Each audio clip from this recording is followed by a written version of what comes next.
one of the men who played a key role in the madness we've seen on Capitol Hill this week received no votes and doesn't even hold a government office. Of course, you know I'm talking about Elon Musk, right?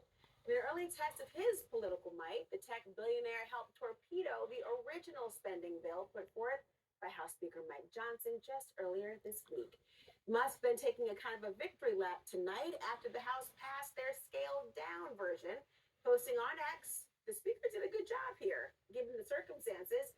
It went from a bill that weighed pounds to a bill that weighed ounces. Ball should now be in the Dem court. Well, joining me now to discuss, CNN contributor and podcast host Kara Swisher. So good to see you, my friend. Look, he must be pretty satisfied with himself and the spending bill tonight on X. I mean, how do you think he's reacting behind the scenes? Oh, well, he couldn't be satisfied. It just created a disaster and a mess, and it didn't change anything. I mean, it's fine. Okay, the paperwork is later. I don't know what to say. Good for you. Great job. We saved money on paper. But in general, there was no spending changes, created a lot of chaos. I think it weakened Speaker Johnson, obviously, and even Donald Trump, because they looked chaotic once again. And, Elon always says, you know, every accusation is a confession with these people. Like, he says he wins, and I don't think he won. But what did he get out of this, though? Why? I mean, why did he even want to put his thumb on the scale? Because he likes chaos. These people, I used an expression last night when I was talking to Caitlin, chaos monkeys. They like to sort of make a mess and to create, to change things. And sometimes that's a good thing. It's called chaos engineering in Silicon Valley. I won't go into the details of it, but that's essentially it, is you create a situation where you test resilience of things by creating chaos, I guess.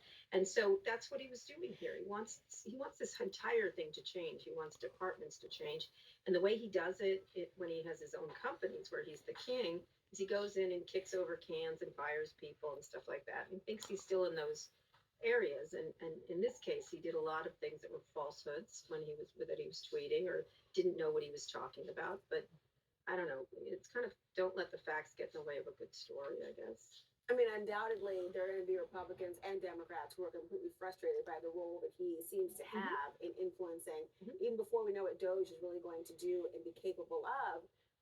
Is this going to impact the way Donald Trump sees his influence and their relationship, do you think? Well, I can't imagine he likes the president not elect. I call him President not elect Elon Musk. People are making all kinds of jokes and memes. It's all over social. And I'm sure Donald Trump has noticed it. And you know what happened to Steve Bannon when that happened in the last administration. I don't know if it helped him. Like, this chaos is one thing, and Donald Trump also likes chaos, right? He likes to create it.